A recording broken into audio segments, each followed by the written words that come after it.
Hey, this is Jessica with Yellow Devil Gear Exchange. Today's product pick is the Macna dry cooling vest, which we are now carrying new in the store.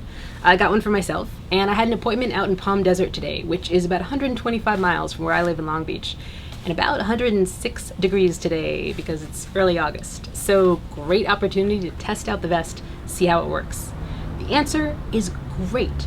I feel really good right now. Like, I just got off the bike a little while ago. I should be hot, sweaty, disgusting, tired, but I actually feel pretty good, especially even after like lane splitting for a while.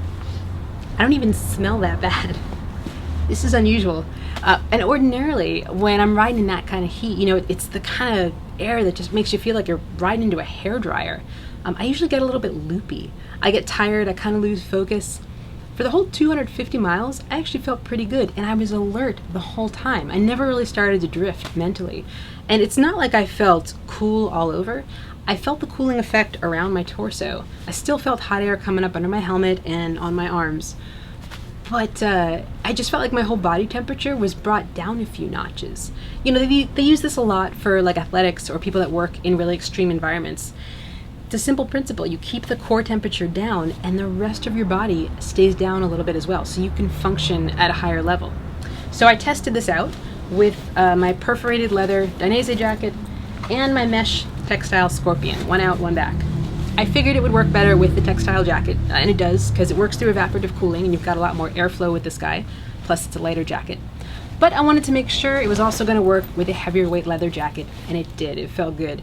I just wouldn't wear like a non-perf, non-ventilated leather jacket, because then you have almost no airflow.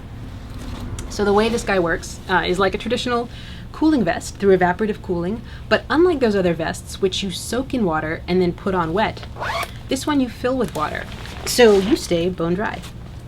I think it also works well if you're wearing like a nice thin base layer. I wear my running shirts, which are kind of a microfiber sweat-wicking sort of material.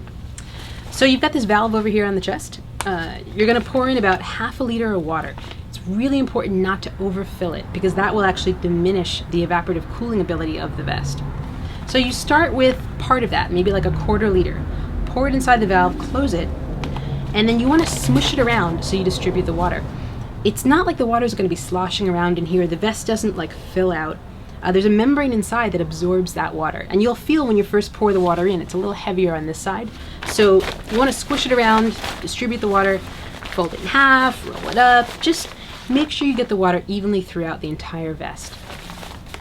Pour in the other half of the water, repeat the same process, and then put it on and zip it up.